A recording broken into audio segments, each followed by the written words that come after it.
America's wilderness covers millions of acres. For most, the woods are a peaceful escape. But for a select few, stepping off the trail means stepping off the earth entirely. Today, we're covering the 10 most baffling camping disappearances in history. These terrifying cases completely defy basic logic. If you love deep dives into the unexplained, please hit that subscribe button and like the video. Now, zip up your tent, stoke the fire, and let's begin. There is a place at the top of the Great Smoky Mountains where the forest just stops. The trees pull back, the canopy opens up, and you step out onto this wide, grassy clearing called Spence Field. It sits right on the main ridge, over 5,000 feet up. On a clear day, you can see for miles in every direction. It feels safe, it feels open, it feels like the kind of place where nothing bad could possibly happen. But here's what most people don't realize about Spence Field. That openness is an illusion. Walk 30 feet in any direction from the center of that clearing and you hit a wall. Not a wall of rock, a wall of rhododendron. The locals call these thickets hells. And that's not slang, that's a warning. These are tangles of vegetation so dense, so suffocatingly thick that a grown man can't push through them. A child who wandered into one of these thickets would be invisible from 5 feet away. And past the rhododendron, the ground drops off into steep ravines and creek drainages that plunge hundreds of feet. It is a place of edges, soft and welcoming in the center, and absolutely merciless at the margins. It was June 14th, 1969, Father's Day weekend. The Smoky Mountains were doing exactly what they do every summer, crawling with families, campfires, picnic blankets, kids running through the grass. Spence Field was alive with people. And among them was the Martin family, who had driven down from Knoxville for a weekend camping trip. Bill Martin, his father Clyde, and Bill's 2 boys, 9-year-old Douglas and 6-year-old Dennis. Dennis was weeks away from his 7th birthday. He was small, energetic, and playful, the kind of kid who couldn't sit still for more than 30 seconds. And on this particular afternoon, he was wearing a cherry red t-shirt and green shorts. Picture that for a second, a bright red shirt against a wall of deep green forest. That kid should have been visible from a helicopter. He should have stood out like a flare. Remember that. It matters. So it's around 4:30 in the afternoon. The sun is still high. The adults are sitting in the grass, relaxing, talking. Dennis and Douglas have linked up with a couple of other boys from a neighboring campsite, the Key family's kids. And the 4 of them cook up the kind of plan that only 6 to 9-year-olds would think is genius. They're going to sneak up on the grown-ups and scare them. The plan is simple. 3 of the boys would circle around one side of the clearing and hide behind a bush. Dennis would go around the other side, alone, to flank the adults from a different angle. On some unspoken signal, they'd all jump out and yell. So the 3 boys creep off to the left. Dennis splits right, heading toward a large bush at the edge of the clearing. His father can see him walking away. The kid is maybe 40 yards out, maybe less. He ducks behind the bush. A few moments later, the 3 boys leap out from their hiding spot. Boo! The adults jump, everyone laughs, and then they wait for Dennis to pop out from the other side. He doesn't. 5 seconds, 10 seconds, the laughter fades. Bill Martin stands up and calls his son's name. Nothing. He walks over to the bush where Dennis was hiding. The boy isn't there. He looks behind it. He looks around it. He scans the tree line. Dennis Martin is gone. Now, hold on. Let that land for a second. This is not a kid who wandered off 3 hours ago and nobody noticed. This is a child who was within eyesight of his father in broad daylight on an open field surrounded by other families, and he vanished in the time it takes to tell a joke. No scream, no cry for help, no rustling in the bushes. Absolute silence. Bill Martin didn't wait. He started running. He and his father tore across Spence Field and down the surrounding trails, calling Dennis's name until their voices gave out. Park rangers were notified within the hour. By nightfall, the first search teams were mobilizing, and then the weather turned. Within hours of Dennis's disappearance, a catastrophic thunderstorm rolled over the Smokies. Nearly 3 inches of rain hammered the mountain in a short burst. The creeks swelled into torrents. The trails turned to mud. And whatever scent trail, Whatever tiny footprint, whatever thread of red fabric might have told searchers which direction that boy went, all of it was washed away in a wall of water. The golden window for search and rescue didn't just close, it was slammed shut and bolted. Over the next 2 weeks, the search for Dennis Martin became the largest in National Park Service history. More than 1,400 people combed those mountains, helicopters, tracking dogs, Boy Scout troops, National Guard units, and this is a detail that has haunted researchers for over 50 years, the United States Army deployed Green Berets, armed Special Forces soldiers, in the woods, looking for a lost 6-year-old. We'll come back to that. They searched for weeks. They found nothing. Not a shoe, not a scrap of red fabric, not a bone, nothing. So the official line, the comfortable explanation, is that Dennis wandered off into the rhododendron, became disoriented, succumbed to hypothermia after the storm hit, and his small body was consumed by the forest over time. Animals scattered the remains, vegetation swallowed the evidence, case closed more or less, but not so fast, because that theory has some holes you could drive a truck through. Dennis was just yards away from his father and dozens of other people. If he tripped and fell into a ravine, he would have screamed. If he twisted an ankle in the rhododendron, he would have cried out. If a bear or a wild boar grabbed him, there would have been a struggle, thrashing, snarling, something. You don't just quietly cease to exist while surrounded by people on an open field. A 6-year-old doesn't have the discipline to be silent when he's scared. So how does a child vanish without making a single sound? Also, Dennis was wearing a bright cherry red t-shirt. Over 1,400 searchers scoured those mountains. Helicopters flew grid patterns over the canopy. That red shirt should have been a beacon against all that green. And yet, not a single thread was ever found, not caught on a branch, not snagged on a rock, not decomposing in a creek bed. The shirt, the shorts, the shoes, the boy, all of it simply ceased to exist. How does the most visible color in the spectrum become invisible to 1,000 people looking for it? And then there's the footprints. A set of small, child-sized footprints was found, leading toward a stream. Key searchers flagged it immediately, but park officials dismissed them, claiming they belonged to a Boy Scout helping with the search. Years later, investigator Dwight McCarter pushed back hard on that conclusion. He argued those tracks were barefoot, or at least missing one shoe, and didn't match any of the scouts on record. If those were Dennis's prints, they were heading downhill, toward water, exactly the way a disoriented child would move. And they were ignored. But here's the part that turns this case from a tragedy into something much darker. Then, there is family sighting. Remember the Key family, the ones whose kids were playing with Dennis that afternoon? Harold Key, the father, was hiking with his family several miles from Spence Field that same day. In the hours after Dennis disappeared, Mag Key reported something that still raises the hair on the back of people's necks. He heard a scream, not a normal shout. He described it as enormous and sickening, the kind of sound that stops you in your tracks. And then, moments later, Key saw a figure in the tree line. He described the man as rough-looking, unkempt, shaggy, like someone who had been living in the woods for a long time. And this man appeared to be carrying something over his shoulder, something red. Now, park authorities dismissed this lead almost immediately. Their reasoning was distance. Key was roughly 5 to 7 miles from Spence Field, and they argued no one could cover that ground fast enough for the sighting to be connected to Dennis's disappearance. And sure, maybe that math doesn't work perfectly on a map. But we're talking about someone who allegedly lives in those mountains, someone who knows the terrain, the shortcuts, the creek beds, the game trails that don't show up on any map. 5 miles through familiar woods is not the same as 5 miles through unfamiliar woods. And what was the red thing on his shoulder? Park rangers never had a good answer for that. They just moved on. And that brings us back to the most unsettling detail of all. Why were armed Special Forces soldiers deployed to search for a missing child?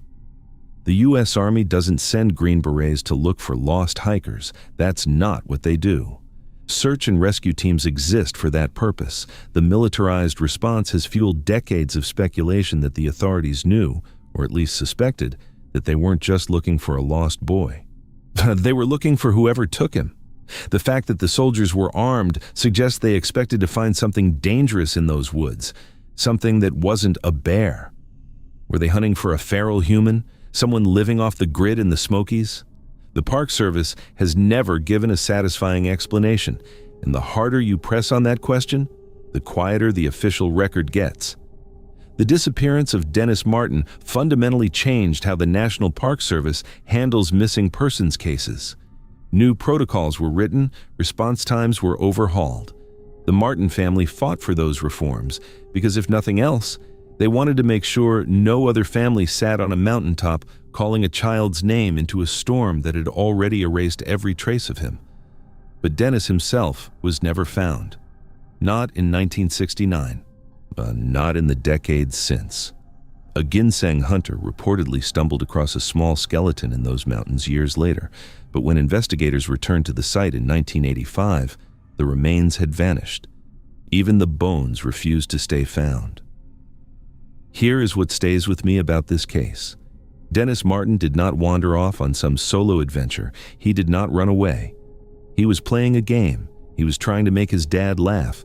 He stepped behind a bush just a few yards from his father on a sunny afternoon in a field full of families, and he stepped out of existence. No scream, no trace, no explanation that doesn't leave you with more questions than answers. A 6-year-old boy hid behind a bush to play a prank on his dad, and the mountains kept him. Mount San Gorgonio is the highest peak in Southern California, 11,500 feet of raw subalpine wilderness sitting just 90 minutes east of Los Angeles. From a distance, it looks almost gentle, a broad gray-domed summit the locals call Old Grayback. But that gentleness is a lie. The trails are grueling switchbacks through loose rock and unstable scree. The ravines on either side are steep, tangled, and invisible until you're standing on the edge. The air gets thin fast, headaches, nausea, legs like concrete, and the temperature swings are savage. A sunny July afternoon at 10,000 feet feels pleasant. By nightfall, the same spot is freezing. If you're not prepared, the mountain doesn't care. That's the setting. Now let me introduce you to the boy. Jaryd Michael Negrete was 12 years old, an 8th grader, a Boy Scout.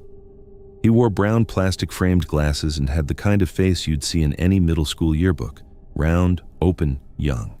He was 5'2", about 150 pounds, which means he was carrying a little extra weight for his frame. Not a crime, not unusual, but relevant because on July 18th, 1991, Jaryd and 5 other scouts led by their scoutmaster set out to summit Mount San Gorgonio. It was Jaryd's first overnight backpacking trip. He was there to earn his summit badge. He was wearing green Boy Scout pants, a tan t-shirt, and a pair of black high-top pro-wing sneakers, budget shoes with thin soles, designed for a basketball court, not a mountain. He had a backpack with some snacks. The kid was known for always carrying goodies, beef jerky, and candy, and he had a disposable Kodak 35mm camera, the kind you buy at a drugstore for $5. 24 or 36 exposures, a built-in flash, and a little wind wheel on top to advance the film. He wanted to take pictures of the summit. That camera is going to become the most important object in this entire story. The troop starts their ascent on July 18th. It's a long, hot, steep climb, and Jaryd is struggling almost immediately. The altitude is hitting him. The trail is relentless.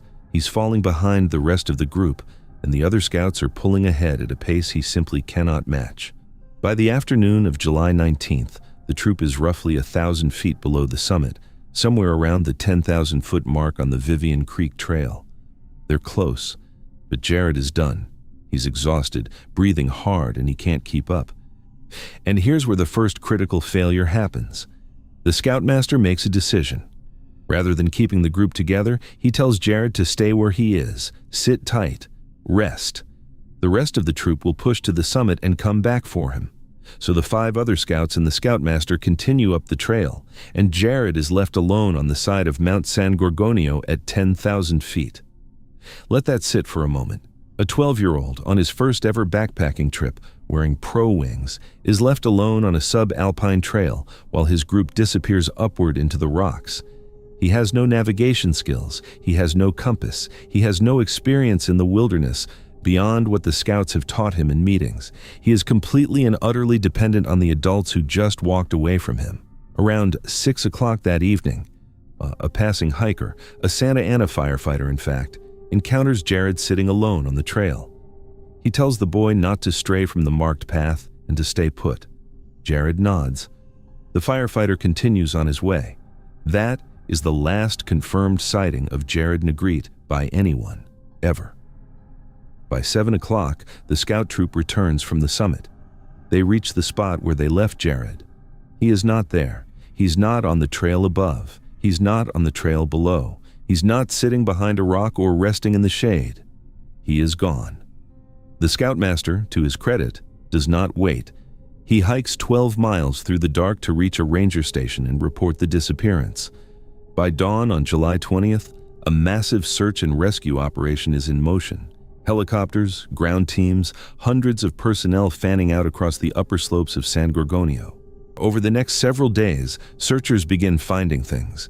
Candy wrappers on a slope below the trail, footprints matching Jaryd's pro wings at the 10,000-foot level, significantly downhill from where he was left, suggesting he had descended, not ascended. Marks on a steep dirt slope that looked like a seated slide, as if he'd tried to scoot down toward a creek bed. And then, on July 27th, about 45 feet off the Vivian Creek Trail, they find the camera. The little disposable Kodak sitting in the dirt. They bag it as evidence. They never find Jaryd. 16 days of searching, hundreds of volunteers, helicopters with thermal imaging, tracking dogs, nothing. The search is called off. Authorities declare that the chances of survival are almost nil given the altitude, the terrain, and the exposure. Jaryd Negrete is presumed dead. His body has never been recovered. So, on paper, this is a tragic but straightforward case. A kid gets separated from his group. He wanders off the trail. He gets disoriented in the vast, featureless terrain. He succumbs to exposure. The mountain claims him, and scavengers and erosion do the rest. Awful, but logical. Except the evidence they recovered doesn't support a simple, lost boy dies of exposure narrative. Not even close. Let's start with the backpack. Jaryd had a pack with food and water. It's his lifeline. If you're lost in the wilderness, the absolute last thing you do is take off your backpack and leave it behind. You cling to it. It's your survival kit. Yet Jaryd's pack was found separated from him, abandoned on the slope. Why, if he was sliding downhill toward water? As the butt slide marks suggest, why would he ditch the one thing keeping him alive? A scared, rational kid holds onto his supplies. The only scenarios that explain an abandoned pack are either total cognitive collapse, meaning he was so far gone mentally that he couldn't think straight, or something forced him to drop it. But the backpack isn't the centerpiece, the camera is. And this is where the case crosses the line from sad to deeply, viscerally unsettling. When investigators developed the roll of film inside the Kodak, they found exactly what you'd expect from a 12-year-old on a camping trip. 35 photographs of landscape, trees, mountain views, the trail, his fellow scouts, normal, cheerful, boring pictures taken over the course of a day hike. The kind of thing you flip through once and forget about. And then there's photograph number 36, the last exposure on the roll. It was taken in complete darkness. The flash had fired, which means there was no ambient light whatsoever. This was taken at night. And it wasn't a picture of the trail, or the sky, or a tree, or a campfire, or anything you would expect a lost kid to photograph. It was an extreme close-up of Jaryd's own face, but not his whole face. Just his eyes and his nose. The frame is so tight, so close, that nothing else is visible. Just those eyes, wide behind those brown plastic glasses, staring into the lens from inches away, lit by the harsh white pop of a disposable camera flash in the middle of the night on a mountain. Now stop and think about the mechanics of that photograph. This is 1991.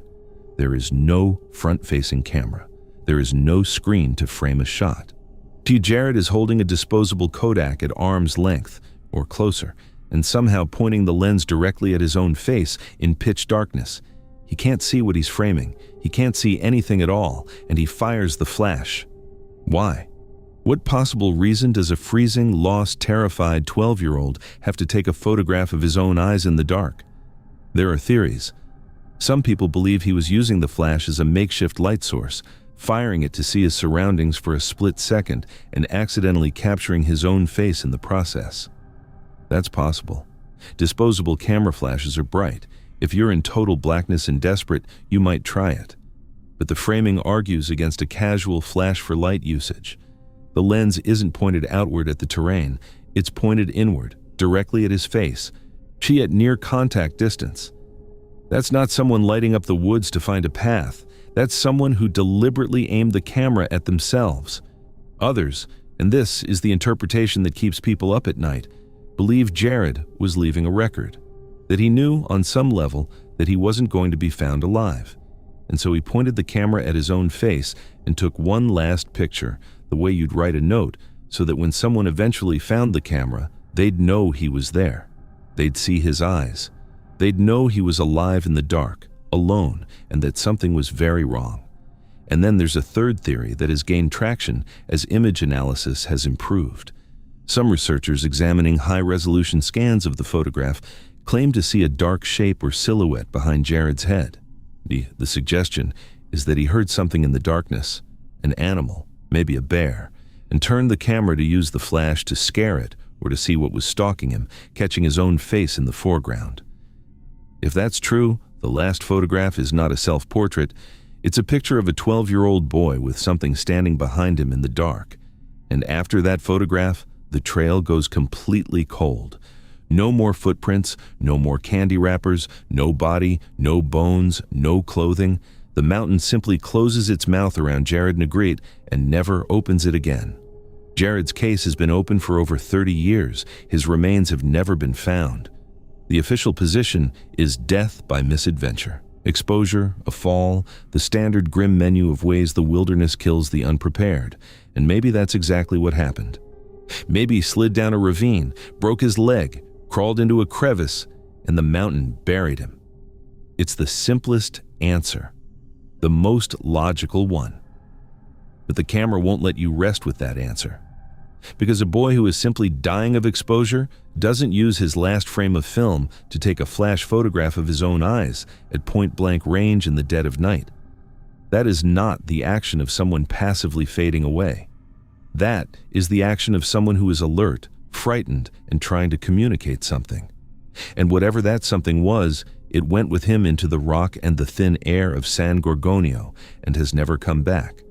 A 12-year-old Boy Scout sat down to catch his breath on a mountain trail. His troop walked away and told him to stay put. He didn't. He wandered, he dropped his pack, he dropped his camera.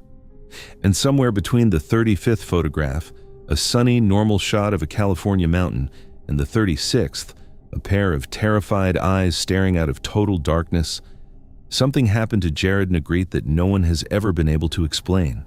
That last photo is still out there. You can find it online. And once you've seen it, you won't forget it. Those eyes, wide and lit by a single flash, staring at you from 30 years ago, from the side of a mountain in the middle of the night, asking a question that has never been answered. The Appalachian Trail in Maine is not what most people picture when they think of a hiking path. Down south, in Virginia and the Carolinas, the AT can feel almost friendly. Wide dirt paths through open hardwood forests, gentle ridges, the occasional wildflower meadow. By the time the trail reaches western Maine, that friendliness is gone. What replaces it is something closer to a tunnel, a green, suffocating, lightless tunnel. The forest here is dominated by old-growth spruce and hemlock, and the canopy knits together so tightly overhead that sunlight barely reaches the ground. The understory is a tangle of roots, fallen timber, and ferns. The forest floor is carpeted in a thick bed of decomposing pine needles that absorb sound the way a sponge absorbs water. Step off the maintained trail by 10 feet, and you are in a different world. Step off by 20, and the trail might as well not exist. You cannot see it. You cannot hear anyone on it. The trees close behind you like a curtain, and every direction looks exactly the same, an identical wall of green and brown extending into a gloomy half-light that gives you no horizon, no landmarks, and no way to orient yourself. That is the section of the Appalachian Trail that runs through Redington Township in western Maine, and on July 22, 2013, that is exactly where we're going. Geraldine Largay was 66 years old. Everyone called her Jerry. Her trail name was Inchworm, earned honestly because she was not the fastest hiker on the AT, but she was one of the most determined. Jerry was a retired Air Force nurse from Brentwood, Tennessee. Hiking the full 2,168-mile Appalachian Trail was a lifelong dream. A bucket list aspiration that she had been planning and training for with the kind of meticulous care that defined her entire personality. She had the right gear.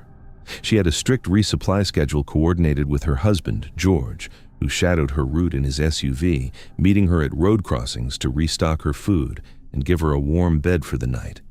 She was cautious, she was prepared, she was doing everything right. But Jerry had a vulnerability that her enthusiasm couldn't overcome. She had a poor sense of direction. Friends who had hiked with her earlier on the trail noted that she relied heavily on her hiking partners for navigation. She sometimes struggled with compass bearings and map reading. When a family emergency forced her regular hiking companion to leave the trail, Jerry pressed on alone into the Maine woods. She was brave. She was committed. And she was now navigating the most disorienting section of the entire Appalachian Trail without the human compass she'd been depending on for weeks. On the morning of July 22nd, Jerry leaves the Poplar Ridge lean-to. Her plan for the day is ambitious. Hike 22 miles to the Route 27 crossing, where George will be waiting with the car, a hot meal, and a motel room. It's a long day, but she's done long days before. She sets off into the Green Tunnel. A few miles down the trail, sometime mid-morning, Jerry steps off the path. She needs to relieve herself. It's the most mundane, most human thing imaginable. She walks a few yards into the dense brush, does what she needs to do, and turns around to walk back to the trail. She goes the wrong way. It's that simple and that devastating. In the dense, uniform Maine woods, she misjudges her angle. She crosses a small stream that she doesn't recognize. She pushes through brush that doesn't look like the brush she walked through moments ago. Within minutes, the trail is gone. She is surrounded on all sides by identical forest, with no line of sight to the path, no sounds of other hikers, and no way to determine which direction she came from. At 11 o'clock that morning, Jerry pulls out her phone and types a text to George. The message is painfully clear and painfully calm. She's in trouble. She's off the trail. She's lost.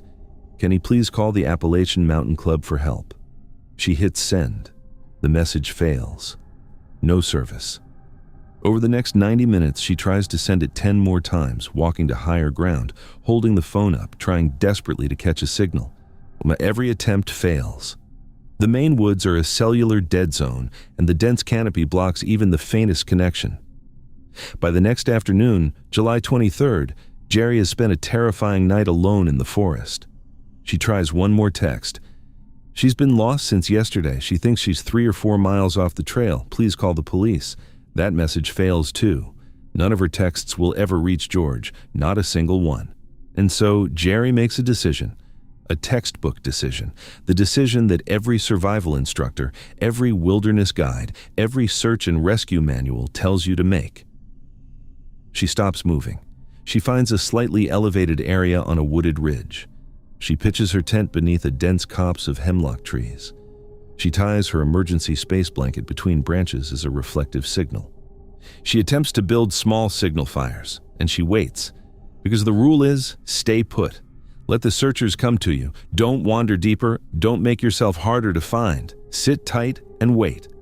On July 24th, George Largay is standing at the Route 27 crossing. Jerry doesn't arrive. He waits. He calls. He gets voicemail. By evening, he contacts the authorities. What follows is one of the largest search and rescue operations in the history of the state of Maine. Helicopters, fixed-wing aircraft with high-resolution optics, ground teams, K-9 units, hundreds of volunteers beating through the brush for days on end. The entire apparatus of modern wilderness rescue is aimed at the woods around the Appalachian Trail in Redington Township, and they cannot find her. This is the part of the story that is almost impossible to process. Because Jerry wasn't deep in the wilderness, she wasn't miles from civilization in some unmapped backcountry. When her campsite was eventually discovered, it was less than 2 miles from the Appalachian Trail. Less than 2 miles. And here's what makes it worse. A park warden who later examined her location noted that if Jerry had simply walked south from her tent for 60 or 70 yards, the dense brush would have broken into open, visible woods. An additional 25-minute walk in that direction would have put her squarely on a clear, well-traveled logging road. She was half an hour from a road. She thought she was 3 or 4 miles deep in trackless wilderness. She was wrong. But she had no way of knowing she was wrong, because the forest looked the same in every direction, and the near misses during the search are agonizing. Case files revealed that trained canine search teams passed within an estimated 100 yards of her campsite on at least 3 separate occasions. 100 yards. That's the length of a football field. Jerry was alive inside that tent. She could hear the helicopters. She may have heard the dogs, but the dense forest canopy blocked her from aerial view completely. The heavy pine understory absorbed sound. The thermal cycling and rain washed away her scent. The dogs walked past. The helicopters flew over, and Jerry sat in her tent waiting for a rescue that was right there, just out of reach, and didn't know it. She had tried to signal. She had tied that space blanket in the trees. She had attempted to light signal fires. Investigators later found charred tree trunks near her camp. But she had pitched her tent directly beneath interlocking hemlock branches, which formed a near-perfect natural canopy. From the air, her campsite was invisible.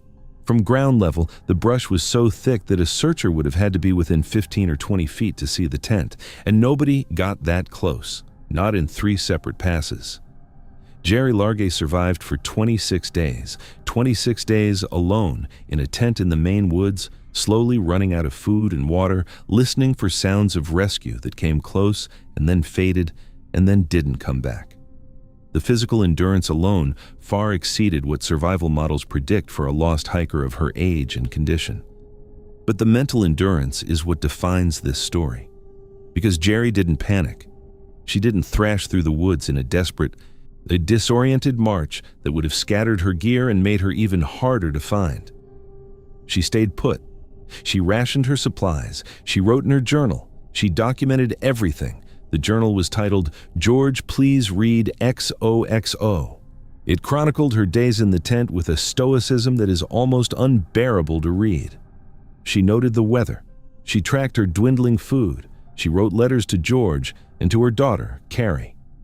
On August 6th, roughly 2 weeks in with her rations gone, she wrote what she clearly understood to be her final message. She asked whoever found her body to please call her husband and her daughter. She said it would be the greatest kindness for them to know that she was dead and where she had been found.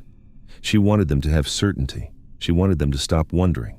The final entry in her journal is dated August 18th. She survived 26 days from the moment she stepped off the trail.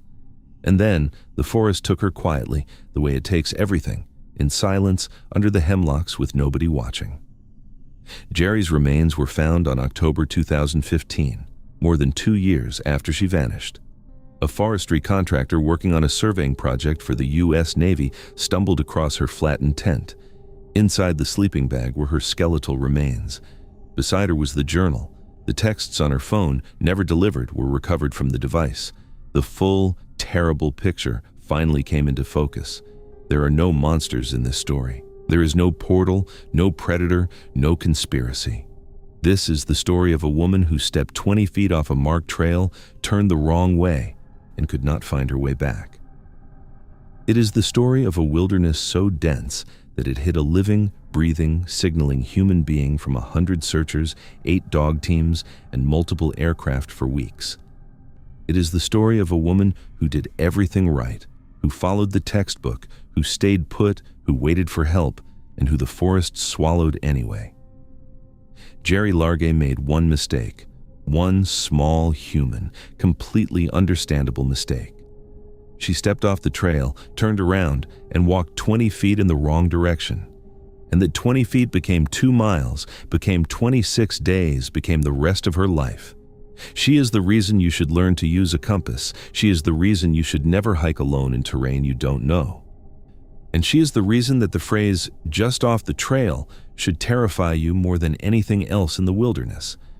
Because the woods don't need to be vast or exotic or unmapped to kill you. They just need to be thick enough to hide you from the people who are looking. And in Maine, in July, under the hemlocks, they are exactly that thick.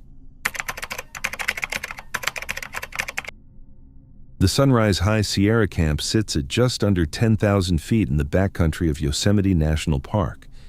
It's about 5 miles south of Tenaya Lake and 9 miles off the Tioga Road, which is the main artery that cuts through Yosemite's high country. To get there, you ride mules. You follow a trail that switchbacks up through granite and pine until the air thins and the trees spread apart, and the landscape opens into something vast and pale and ancient. The camp itself is a cluster of rustic tent cabins arranged on a granite shelf, surrounded by sweeping alpine meadows, scattered boulders, and stands of lodgepole pine. It's beautiful, genuinely, arrestingly beautiful. The kind of place where the granite glows white in the afternoon sun and the sky is so blue it hurts to look at. But here's what you need to understand about this terrain. This is not dense forest. This is not a dark, tangled jungle where you lose sight of someone after 2 steps. The area around Sunrise Camp is high alpine. It's open, rocky. You can see for hundreds of yards in most directions. The granite ridges roll and undulate. And yes, there are dips and folds where a person could temporarily disappear from view. But this is not the kind of landscape where someone vanishes in seconds.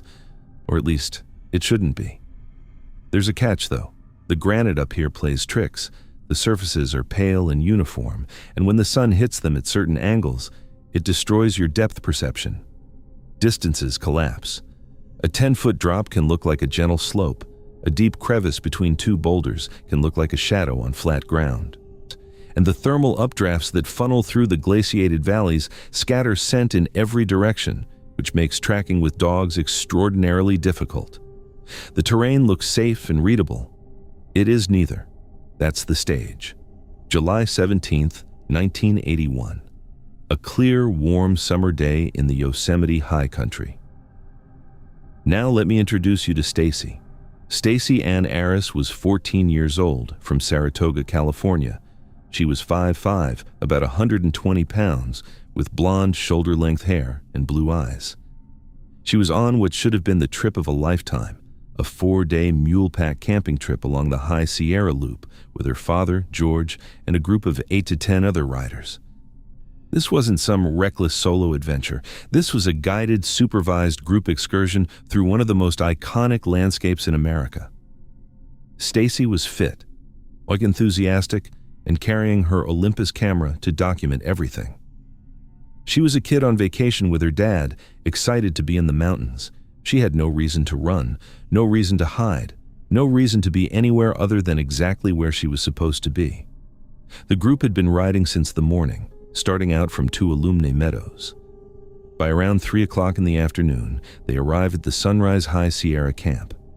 Everyone dismounts, stretches, settles into their assigned cabins. Stacy takes a shower to clean off the trail dust.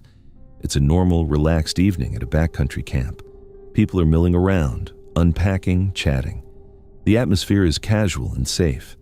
Sometime in the late afternoon, Stacy tells her father she wants to hike the short distance to Sunrise Lakes to take some photographs.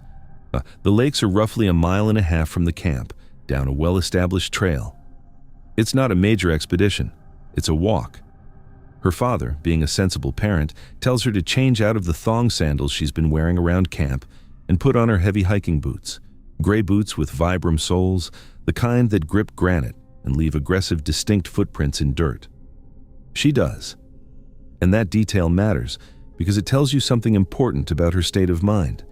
She wasn't planning to disappear. She wasn't staging an escape. She was lacing up proper hiking boots because her dad told her to, the way any 14-year-old would before a short walk in the mountains. A 77-year-old man from their group, an elderly gentleman who'd been on the mule trip with them, offers to walk along with her.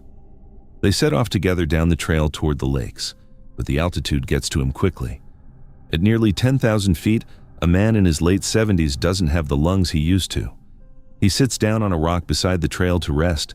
Stacy tells him she's just going to go a little farther. She keeps walking. A tour guide working at the camp corral sees her a few moments later. She's standing on a large granite boulder about 50 yards south of the main trail. She's got her camera. She's looking out at the landscape. That is the last time any human being sees Stacy Arras. Now, here's the detail that turns a missing person case into something that defies explanation. The elderly man is still sitting on the trail. He's resting. And within minutes of Stacy walking past him, another group of hikers comes up the trail from the exact direction she had just gone. They're walking toward the camp. They pass the old man. He asks if they saw a teenage girl on the trail. They did not. They saw no one. They had just walked the very path Stacy was supposedly on, and she was not there. She didn't pass them going the other way. She didn't step off the trail to let them by. She didn't call out or wave. She was simply not on the trail that she had been walking on minutes earlier. When Stacy doesn't return to camp, her father starts looking. Then the guides. Then the rangers are called. What follows is one of the most aggressive search operations in Yosemite's history. Over 11 days, more than 100 searchers comb the area. 3 helicopters fly grid patterns. Dive teams search the alpine lakes. 8 canine tracking teams are deployed. The operation costs an estimated $50,000. In 1981, money. They find almost nothing. Almost nothing. They find one thing. On the granite boulder where the corral guide last saw Stacy standing, searchers recover the lens cap to her Olympus camera. Just the cap, sitting on the rock. As if she had popped it off to take a photograph of something she saw, set it down, and then... What? Let's work through the theories, because none of them hold up. First theory is that she fell. The granite terrain has hidden crevices and drop-offs. She stepped off the boulder, lost her footing, and tumbled into a gap between rocks where her body was concealed. It's possible in the abstract, but the search that followed was not casual. Over 100 people systematically grid-searched the area. Now, helicopters with spotters flew overhead. Divers went into the lakes. If she fell into a visible crevice within 50 yards of a populated trail, someone would have found her, or at least found the brightly colored clothing she was wearing. She had on an off-white windbreaker, a white blouse, and maroon and white striped shorts. That's not camouflage. Against gray granite, those colors would pop. And she was wearing heavy Vibram-soled boots that leave deep, aggressive imprints in alpine dust and soil. Yet searchers found no boot prints leading away from the boulder in any direction. None. Zero. A 120-pound girl in heavy boots on dusty granite terrain left no tracks.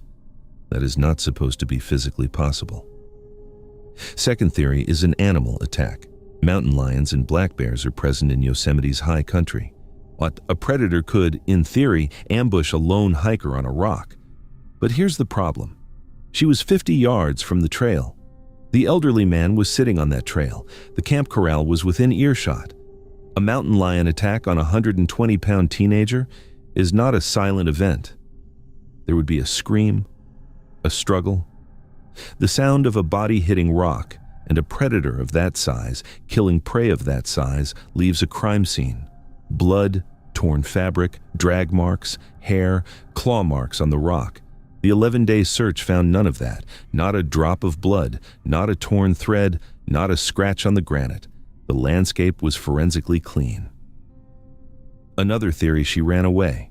Investigators noted that Stacy had been experiencing some adolescent emotional stress. She missed her boyfriend. She had some family anxiety. And so the theory was floated that she had simply walked off to start a new life. But think about the logistics. She's 14. She's at 10,000 feet in the Yosemite backcountry, 9 miles from the nearest road. She has no money, no supplies, no change of clothes. She's wearing hiking boots and shorts. And as one park spokesperson pointed out, if she had been planning to walk off, she wouldn't have changed out of her sandals into heavy boots at her father's instruction moments before leaving. That's the behavior of a girl who intends to take a short hike and come right back, not someone executing a premeditated escape into the wilderness. And then, There are the dogs. 8 canine teams. These are trained tracking animals that can follow a human scent trail across miles of varied terrain. They were brought to the boulder, and they couldn't establish a directional trail. The scent didn't lead north, south, east, or west. It didn't trail off toward the lakes, or back toward the camp, or over the ridge. It was just there, on the rock, and then gone. As if Stacy had been standing on that boulder and been lifted straight up off the surface of the earth. The thermal cycling at that altitude does scatter scent, and the granite reflects heat in ways that can confuse a dog's nose. But 8 separate teams, all failing to establish any vector at all? That's not a weather problem. That's an absence of evidence problem. One more thing. The lens cap. Stacy removed it from her camera. That means she was preparing to take a photograph. She saw something worth shooting. She popped the cap, set it on the rock, raised the camera to her eye, and then what? The camera was never found. Her body was never found. Her clothing was never found. 40-plus years of hikers, trail crews, and seasonal snowmelt have turned up nothing. She left behind one small circular piece of plastic on a boulder and took everything else with her into whatever happened next.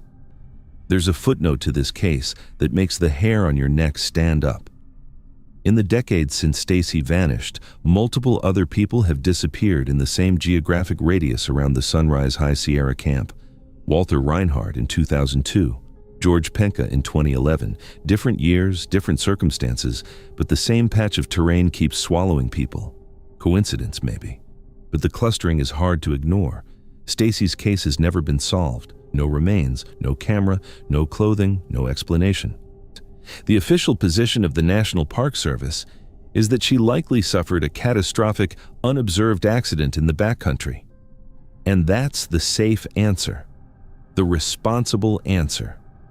But it's an answer that requires you to accept that a 14-year-old girl in broad daylight, on open terrain, 50 yards from witnesses, left no footprints, made no sound, produced no blood, evaded 8 tracking dog teams, and vanished so completely that 100 searchers over 11 days couldn't find a single fiber of her clothing. Stacy Arras stood on a granite boulder in the Yosemite High Country on a clear July afternoon. She popped the lens cap off her camera. She saw something worth photographing. And then she stepped off that rock and into whatever comes after the edge of the map. The lens cap is still the only thing the mountain ever gave back. The Poudre Canyon cuts through the northern Front Range of Colorado like a wound. It's a deep, narrow river valley flanked on both sides by walls of pine-covered granite that rise at angles steep enough to make your stomach drop just looking up. The Big South Trail runs along the bottom of this canyon, following the Cache la Poudre River through the Comanche Peak Wilderness. And make no mistake, this is wilderness with a capital W. This is not a paved nature walk with interpretive signs and handrails. This is high-altitude, rugged, unforgiving Rocky Mountain backcountry. The trail is narrow and uneven. The river beside it is fast, cold, and loud enough to swallow a scream whole. The canyon walls on either side aren't gentle slopes. They're near vertical faces of loose rock, scree, and tangled deadfall that rise 500, 600 feet above the trail floor. An experienced adult with hiking poles and good boots would think twice about scrambling up them. Remember that. It's going to matter. On the morning of October 2nd, 1999, this canyon is doing what it always does in early autumn. The aspens are turning gold. The sky is sharp and blue. The air is thin and crisp at elevation. It's the kind of Colorado day that makes you want to be outside, doing something, moving. And that's exactly what a group of adults from a Christian singles network decides to do. They're staying at a nearby resort for a weekend retreat, and someone suggests a hike. The Big South Trail. Should be fun, should be easy enough. Among the group is a single father named Jaryd Atadero. And with Alan is his 3-year-old son, Jaryd. Let me paint this kid for you, because you need to see him to understand the weight of what comes next. Jaryd is 3. He's 35 pounds. He's wearing a brown polar fleece pullover, blue sweatpants, and a pair of Disney Tarzan sneakers. the kind with cartoon characters on them and thin rubber soles designed for a playground, not a mountain trail. He's got the energy of every 3-year-old you've ever met, running, stopping, pointing at things, asking questions, darting ahead, circling back. He is fearless in the way that only a toddler can be, which is to say, he has absolutely no concept of danger. He is entirely, completely helpless in this environment, and he doesn't know it. So the group sets off on the trail. There are about 11 adults and Jaryd and his older sister. Now, here's where the first problem starts. This is a social outing, not an expedition. Nobody is assigned to watch the kids specifically. There's no buddy system, no headcount protocol. It's just a loose, casual group of adults walking at different speeds, chatting, enjoying the scenery. Jaryd, being 3 and being wired like a bottle rocket, is running back and forth between the clusters of adults. He's ahead of one group, then behind another, then somewhere in between. It's chaotic, but it feels harmless. He's on a trail. How far can he go? Around 11:30 that morning, the group naturally fragments into a faster pack and a slower pack, the way groups always do on a trail. Jaryd is bouncing between them. At some point close to noon, he runs ahead of the slower group toward the front. Along the way, he passes 2 fishermen standing near the river. And this is one of the last clear, documented moments of Jaryd Atadero's life. He stops. He looks at the fishermen, and he asks them, in the way that only a 3-year-old can, if there are any bears in the woods. They smile. They see a group of adults maybe 50 to 80 feet behind the boy on the trail. They assume he's fine. He keeps walking. Minutes later, the 2 groups of adults converge, and in that convergence, a realization hits like a freight train. Jaryd is not with the front group. He's not with the back group. He's not on the trail ahead. He's not sitting on a rock behind them. He is gone, completely, instantaneously gone. What follows is a frantic, escalating nightmare. The adults search the immediate trail. They shout his name into the canyon. The river roars back at them. Rangers are called. Within hours, search and rescue teams flood the area. Helicopters, tracking dogs, dive teams dragging the river, because that's the obvious fear. A 3-year-old, a fast river, a terrible accident. They search for days. They search for a week. On the 6th day, an Air Force helicopter assisting in the search crashes into the mountainside, injuring everyone on board. The search itself has become a disaster. And through all of it, the dogs, the divers, the helicopters, the hundreds of volunteers on their hands and knees, they find absolutely nothing. Not a sneaker. Not a scrap of fleece. Not a footprint leading off the trail. Jaryd Atadero has been swallowed whole by the Poudre Canyon. And then, 4 years of silence. In the summer of 2003, 2 hikers are scrambling up a steep, brutally treacherous scree slope high above the Big South Trail. This isn't a casual detour. This is a loose, unstable wall of broken rock that rises roughly 550 feet above the canyon floor at a near 60-degree angle. And there, on that slope, they find something that stops them cold. A small brown polar fleece pullover, a pair of blue sweatpants, a single child's tooth, and a tiny fragment of a human skull. They are Jaryd's. Now. The official explanation from the Larimer County Sheriff's Office is that Jaryd was attacked and killed by a mountain lion. Cougars are present in the Comanche Peak wilderness. They are ambush predators. They are more than capable of taking a 35-pound child, and in isolation, that theory sounds reasonable. Tragic, but reasonable. A cat grabs the boy, drags him up the slope, and that's the end of it. But not so fast. Let's actually look at what they found up on that cliff. Because the physical evidence doesn't just fail to support the mountain lion theory, it actively destroys it. First, the location. 550 feet up a near vertical scree slope. Let's address the obvious. Jaryd did not climb up there. He was 3 years old. His legs were maybe 14 inches long. He was wearing Tarzan sneakers with smooth rubber soles on a surface of loose, shifting, ankle-breaking rock. Adult hikers with proper gear struggle on that terrain. A toddler physically cannot ascend it. So if Jaryd didn't walk up there, something carried him. And a mountain lion is the candidate. Fine. But here's where the logic falls apart completely. When a mountain lion kills prey, the attack is violent, fast, and devastating. The cat strikes from ambush, typically targeting the neck and head. But it uses its claws, which are essentially curved knives, to grip and control the body.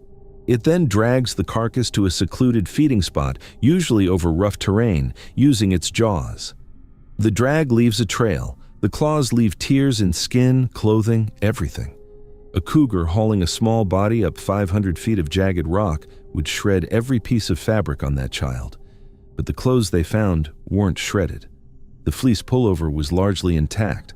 The sweatpants were not only intact, they were turned perfectly inside out. Think about that for a second. Inside out. A mountain lion does not possess the manual dexterity to remove a pair of sweatpants from a body and invert them. That is a mechanical action that requires hands, fingers, thumbs, and the clothing showed no significant bloodstaining, no claw marks, no puncture holes from canine teeth.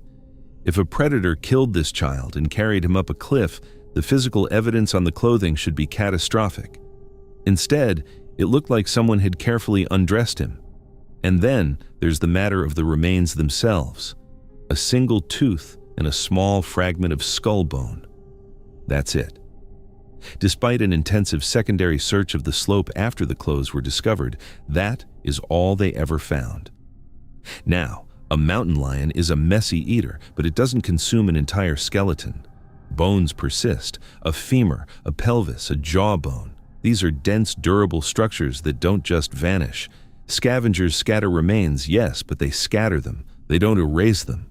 You'd expect to find fragments distributed across a wide area. Instead, they found almost nothing. As if the body was never there to begin with, and the clothes were placed on that slope independently. And here's the detail that Jaryd's father, Alan, has fixated on for decades. The Disney Tarzan sneakers. They were found near the clothing. And they showed, in his words, minimal wear. No significant scuffing, no drag marks on the soles. If a cougar had dragged a child wearing those shoes up 500 feet of broken granite, the rubber would be ground down.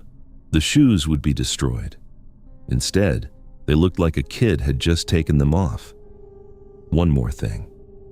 During the original 1999 search, trackers found something on the trail near the spot where Jaryd was last seen.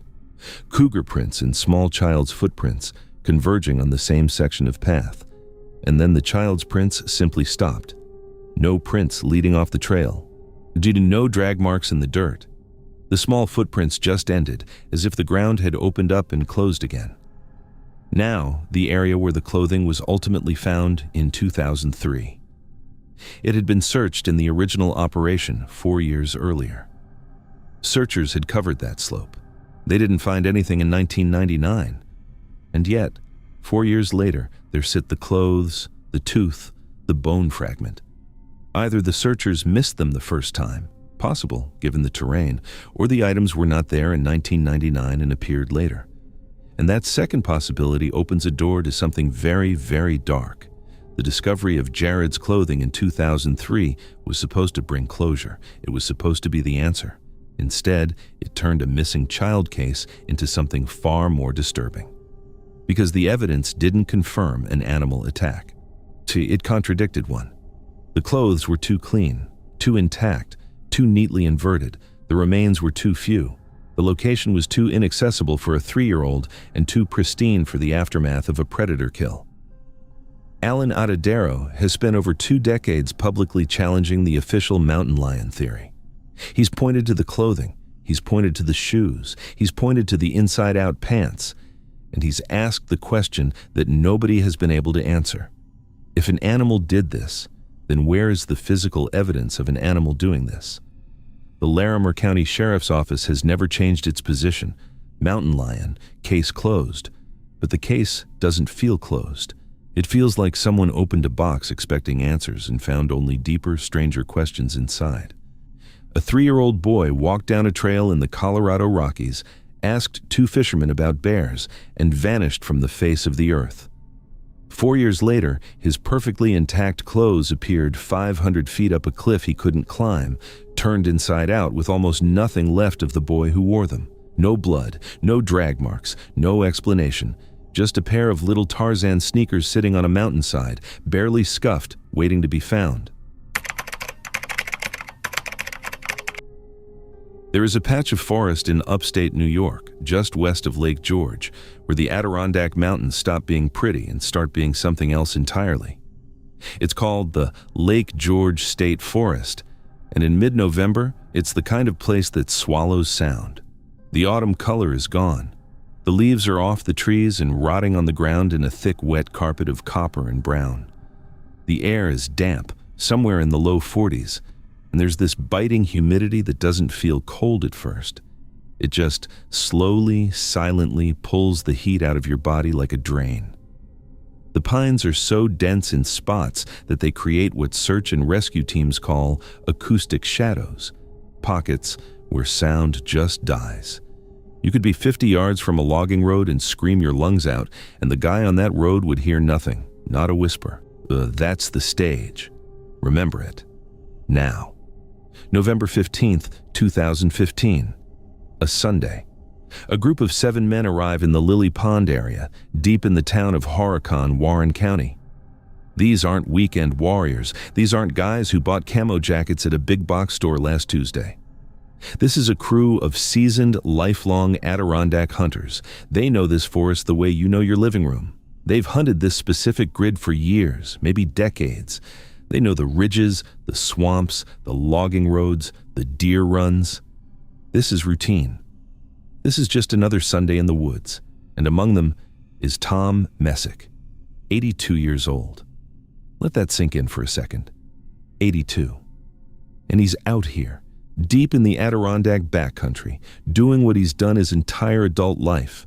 Tom is wiry, about 5'10", 160 pounds. He's got the kind of resilience you only get from a lifetime of cold mornings and long walks through rough country. Now, Tom has his limitations. He's visually impaired in his right eye, and he wears a hearing aid. His mobility isn't what it was at 40. But here's the critical thing. His role today doesn't require any of that. He doesn't need to run. He doesn't need to hear a pin drop. He just needs to sit still. He's dressed in a camouflage jacket, coveralls, and a bright red and black plaid hat. That hat is important. In late November, in a forest stripped of its color, a red plaid hat is a beacon. You could spot it from 100 yards through bare trees. He's also carrying a .404 Ruger rifle. That's not a small gun. It's a heavy, powerful piece of steel. It's the kind of thing that, if you dropped it, you'd hear it hit the ground from a considerable distance. Keep that in mind, too. So here's how a deer drive works, for those who don't know. It's a coordinated team effort. You split the group into 2 roles, drivers and watchers.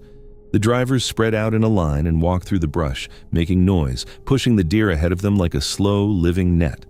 The watchers are stationed at predetermined positions on the other side, sitting perfectly still, waiting for the deer to come to them. It's a classic, well-practiced technique. It requires discipline, timing, and a very clear understanding of where everyone is at all times. At around 10 o'clock that morning, the drive begins. Tom is dropped off at his designated watch position. It's a spot near a swampy area, roughly 40 to 100 yards from a known logging road. Here he sits down on a log. His job is simple: be quiet, be still, and wait. The drivers fan out and begin their slow, methodical push through the dense forest, closing the distance toward the line of watchers. For the next 4 hours, everything is normal. There's no unusual radio chatter, no distress calls, no gunshots that shouldn't be there. The forest is doing what the forest does in November, sitting in that damp, heavy silence, waiting for something to move. At 2 o'clock in the afternoon, the drive is over. The drivers have completed their sweep. They circle back to the rendezvous point to collect the watchers. One by one, everyone checks in. Everyone is accounted for, everyone except Tom. They reach his position.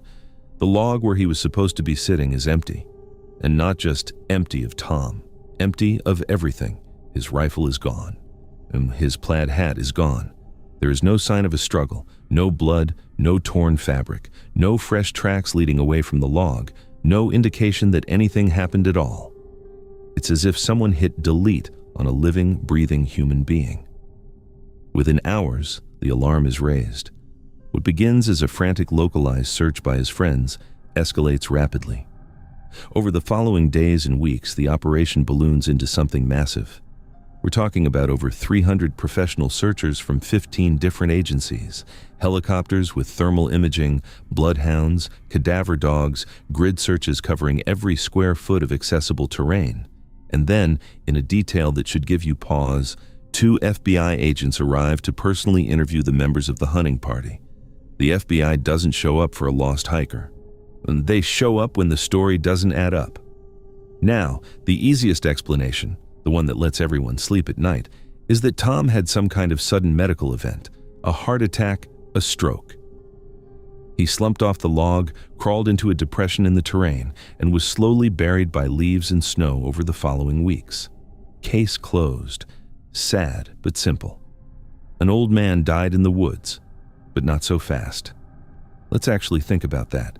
First, the perimeter. Remember how a deer drive works? The drivers are walking in a closing formation directly toward the watchers. They are converging on Tom's position. If Tom stood up from that log and wandered in any direction, he would have walked directly into one of his friends. They were the walls of the funnel, and he was sitting at the bottom of it.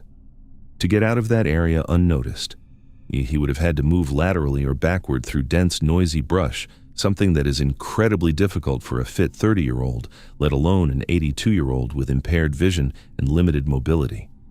And he would have had to do it silently. No snapping branches, no rustling leaves, no sound at all.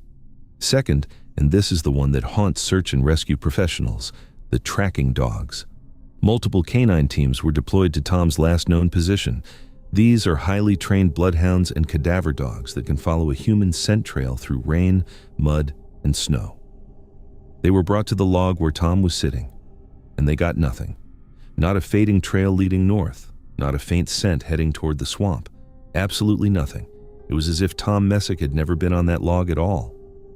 Now, a human being sheds approximately 40,000 skin cells per minute. Every minute you sit somewhere, you are leaving a chemical fingerprint that a trained dog can read like a neon sign. For those dogs to find zero directional scent from a man who sat in one spot for hours is, to put it bluntly, not supposed to be possible. Third, the gear. Tom was wearing bright red plaid and carrying a large, heavy rifle. He wasn't camouflaged against the November landscape. He was a high-contrast target. If he collapsed 20 yards from his log, if he fell into a gully, if he crawled under a bush, the subsequent search should have found him. 300 people over the course of weeks conducting systematic grid searches of a defined area. Helicopters with cameras, dogs trained to find decomposition, and they didn't find a single fiber. Not the hat, not the gun, not a boot, not a button. Think about the physics of that. A .404. Ruger doesn't decompose. A metal rifle doesn't get eaten by animals. It doesn't blow away in the wind. It sits where it falls forever until someone picks it up. Fourth, and this is the detail that tips the whole case from tragic accident into something else, the radio silence. Tom had access to communication with his group. If he felt chest pains, if he felt dizzy, if he saw something threatening, the natural human response is to call out, to shout, to fire a shot. His friends were within the acoustic range of a rifle blast, easily. A .404 Ruger going off would have echoed through that valley like a thunderclap. Nobody heard anything, not a yell, not a gunshot, not the crack of a branch under a falling body, nothing. It was that the forest simply absorbed him. And here's where it gets truly uncomfortable. If we rule out a wandering medical emergency, because the dogs say he didn't walk away and the searchers say his gear isn't anywhere in the search grid, then what are we left with? If he didn't leave on his own 2 feet, then something or someone removed him. But there's no evidence of a third party, no strange vehicles on the logging roads, no footprints that didn't belong, no motive, no witnesses, no blood. Some investigators have quietly raised the possibility that he fell into a concealed geological feature, a deep crevice or a sinkhole masked by the leaf litter. The Adirondacks are ancient, and the terrain is riddled with hidden fractures.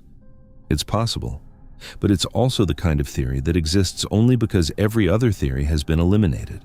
It's the explanation you arrive at when you've run out of explanations. And even that doesn't account for the missing rifle or the dog's total failure to establish a scent trail. A man falling into a hole still leaves a scent trail leading to the hole. It has been over 10 years since Tom Messick sat down on that log in the Lake George State Forest.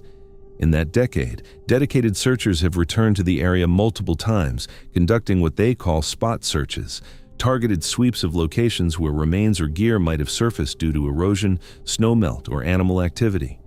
They have found nothing. Not a bone, not a scrap of fabric, not the rifle. The forest has offered exactly 0 answers, and that's the thing that separates a Tom Messick case from a standard missing persons file. In most wilderness disappearances, when you eventually find something, a boot, a jacket, a fragment of bone scattered by coyotes.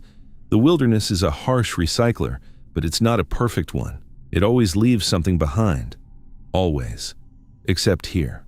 Except on November 15, 2015, in a patch of familiar Adirondack woods, 40 yards from a logging road, surrounded by a circle of his closest friends. Tom Messick sat down on a log wearing bright red, holding a heavy rifle in the middle of a coordinated deer drive, and simply ceased to exist. No clues, no trail, no trace, nothing. And that forest just kept on being quiet. There is a trail in the Great Smoky Mountains that starts at the highest point in Tennessee, Clingman's Dome, 6,643 feet above sea level, and drops south along a narrow ridge toward a grassy clearing called Andrews Bald. It's about 1.5 miles. On a clear day, the Smokies roll out beneath you like a crumpled green blanket layered in that famous blue haze. In early October, the whole thing is on fire with color. Reds, golds, deep burnt oranges. Tourists pour in by the thousands. It's postcard country. It is, by every conceivable measure, a safe and beautiful place. But here's what the postcards don't show you. Step 2 feet off that maintained trail, and the Smokies become a completely different animal. The slopes drop at terrifying angles. The forest floor is choked with rhododendron, massive, tangled, woody shrubs that grow so dense you physically cannot push through them. Locals call them rhododendron hells for a reason. And below the rhododendron, ravines, deep rocky creek beds that funnel straight down the mountain, invisible from the trail above.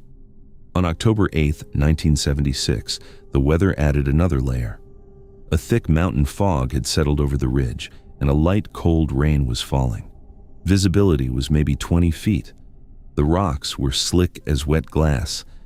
It was the kind of day that looks atmospheric in photographs and feels genuinely dangerous when you're standing on a steep slope in sneakers. That's where we're going. That's the stage. Now, let me introduce you to Treny Lynn Gibson. She's 16, a junior at Bearden High School in Knoxville, Tennessee. By every account, she's a completely normal teenager, living a completely normal 1970s life. She hangs out with her friends. She sits in the smoking pit between classes. She's taking a horticulture course, which is why she's on this bus in the first place. The class is heading up to the Smokies for a field trip. It's supposed to be a fun day. Get out of school, ride the bus with your friends, look at some plants, maybe goof off in the parking lot afterward. Nobody is thinking about danger. Treny is not dressed for a mountain hike. Nobody told her she'd be doing one. She's wearing a blue blouse, a pastel blue striped sweater, blue jeans, and a pair of blue Adidas sneakers, shoes designed for a gym floor, not a wet mountain trail. When she steps off the bus at Clingman's Dome and feels the fog and the chill, she borrows a heavy brown and orange plaid wool jacket from a classmate named Robert Simpson. That jacket is going to matter later. She has no survival gear, no compass, no flashlight, no food, no money. She left her purse in her mother's car that morning. She is, in every sense, a teenager on a school trip, not an explorer heading into the backcountry. Around 1:30 in the afternoon, the bus parks at the Clingman's Dome lot. Nearly 40 students pile out. The horticulture teacher tells them the plan. Hike down the Forney Ridge Trail to Andrews Bald, have a look around, and hike back up. The trail is well maintained, clearly marked, and heavily trafficked. There are tourists everywhere. This is not a wilderness expedition. This is a walk in the park. Literally. The group starts heading down the trail, and, as it always does with a crowd of teenagers, the pack immediately begins to fragment. The fast walkers push ahead, the slower kids drift back, little clusters form and reform.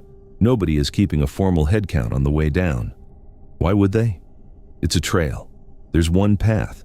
You walk down it, and you walk back up. By around 2:30, the students reach Andrews Bald. They mill around, and then the groups start the return ascent toward the parking lot. This is where the fragmentation becomes critical. The trail is steep heading back up, and the students spread out even further. Some kids are practically jogging. Others are dragging their feet, stopping to rest on rocks. Treny is somewhere in the middle. She's been walking with a small group of friends. But at some point on the ascent, around 3 o'clock, she's seen moving ahead of them, seemingly eager to get back to the bus. A classmate spots her rounding a switchback near the top of the trail. She's maybe 30 yards ahead, visible for a moment, and then the trail bends and she passes out of sight, behind the trees in the fog. That is the last time anyone sees Treny Lynn Gibson. Within minutes, the group behind her catches up to the group that was ahead of her. They merge. And in that merging, a cold, horrible realization begins to take shape. Treny isn't with the front group. She's not with the back group. She's not sitting on a rock catching her breath. She's not at the bus. She is simply not anywhere. By 4 o'clock, the teacher has done a head count and confirmed it. Treny is gone. Park rangers are notified. The search begins immediately, right there on the trail, with students and teachers calling her name into the fog. When that produces nothing, the operation escalates fast. Over the following days, it becomes one of the largest search and rescue efforts in the history of Great Smoky Mountains National Park. Helicopters fly grid patterns over the ridges when the fog lifts. Hundreds of volunteers comb the trail and the surrounding forest on their hands and knees. Tracking dogs are brought in and deployed along the exact stretch of trail where Treny was last seen. And here's where the story takes its first hard turn into the uncanny. The dogs pick up her scent. They follow it north along the trail, right past the group's turnaround point, past the Clingman's Dome observation tower, a spot that, even on a foggy day, it is crawling with tourists, and the scent continues along the roadside for roughly 1.5 miles toward Newfound Gap. And then it stops, dead. Right there on the pavement, as if Treny walked along the road and then simply evaporated into the asphalt. So let's stop for a second and work through what we actually know, because every easy explanation for this case falls apart the moment you push on it. First, theory is she fell. This is the most common assumption, and it's the one the National Park Service leaned into publicly. Treny got disoriented in the fog, stepped off the trail, lost her footing on the wet rocks, and tumbled down a steep embankment into a ravine where her body was hidden by the dense rhododendron. Tragic, simple, case closed, but not so fast. If Treny slipped and fell down a slope, and we're talking about slopes steep enough to kill, that fall would have been violent and loud. Rocks tumbling, branches snapping, a scream, something. And there were roughly 40 people strung out along that trail within minutes of her, in front and behind. The Forney Ridge Trail is not a highway. It's a narrow mountain path. Sound carries. Nobody heard anything. Not a scream, not a crash, not a yelp. 40 people, and total silence. And then there are the dogs. Tracking dogs were deployed within hours. If Treny had fallen off the side of the trail, her scent would lead directly to the edge where she went over. The dogs would have gone straight to the spot, noses down, and pointed the searchers right to her. That's what dogs do. That's their entire purpose. But the dogs didn't track her scent off the trail. They tracked it along the trail, past Clingman's Dome, and down the road toward Newfound Gap. That's not the scent pattern of someone who tripped and fell into a ravine. That's the scent pattern of someone who kept walking. Which leads us to theory 2. She ran away. This one circulated for years, partly because a classmate later speculated that Treny had talked about wanting to go to California and start a new life. Sounds like a lead, except for the logistics. Treny had no money. She left her purse in her mother's car that morning. She had no supplies, no change of clothes. She was wearing a borrowed jacket and Adidas sneakers on a wet mountain in October. She's 16 years old, standing at 6,000 feet elevation, surrounded by classmates on a single trail. And we're supposed to believe she chose that exact moment, in a 3 to 5 minute window between groups of walking teenagers, to execute a spontaneous escape plan? With no car, no cash, and no destination? A runaway picks a Greyhound station. A runaway picks a friend's house. A runaway does not pick the middle of a foggy mountain trail flanked by impenetrable rhododendron and sheer drop-offs. But here's the thing that won't let this case rest easy: the scent trail ending at the road. That detail changes everything. If Treny's scent walks right up to a road and stops, the most logical explanation is that she got into a vehicle. And if she got into a vehicle, someone was driving it. Either Treny arranged a pickup, which, with no money, no phone, and no prior indication of a plan, makes very little sense, or someone picked her up. And that second option opens a door that is much, much darker. There's another detail investigators looked at hard. Before the field trip, a man had reportedly broken into Treny's home. Her mother confronted him with a gun and shot him. The man survived, and he later made threats of revenge against the family. Was he in the park that day? Was he following the school bus? Nobody knows. But a man with an established grudge against the Gibson family, combined with a scent trail that terminates at a roadside, paints a picture that the "she just fell off a cliff" theory cannot account for. And then there's the jacket. Treny was wearing a distinctive brown and orange plaid wool jacket. In the southern Appalachian climate, wool doesn't decompose quickly. It persists.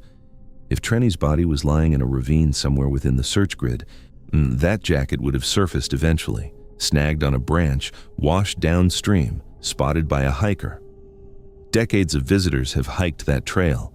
Trail maintenance crews have worked those slopes. Not a single thread of that plaid jacket has ever been found. Not a button, not a zipper pull. The mountain gave back absolutely nothing. It has been nearly 50 years.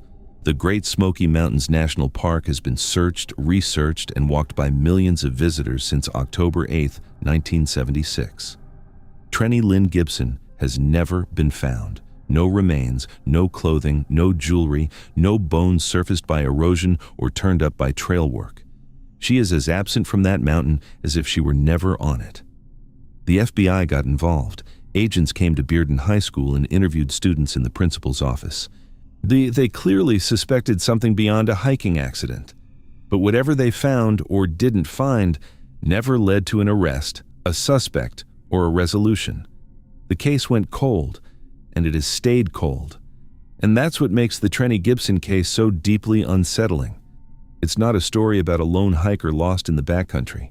She was in the middle of a crowd. She was surrounded by classmates on a well-traveled trail in one of the most visited national parks in America, in broad, fog-dimmed hard daylight. She was between two groups of friends. She was visible. She was accounted for. And then, in the span of a few footsteps and a switchback turn, she was gone. No sound, no sign, no trace. Treny Lynn Gibson walked behind her friends on a foggy mountain trail, rounded a bend, and simply ceased to exist. And the Smokies just kept on smoking. The Crazy Mountains sit in south-central Montana like a jagged island that got lost on its way to the Rockies. They're an isolated range, not connected to any other mountain chain, just rising straight out of the prairie in a wall of sharp, broken rock that looks like it was designed to hurt you. Locals call them the Crazies, and the name fits.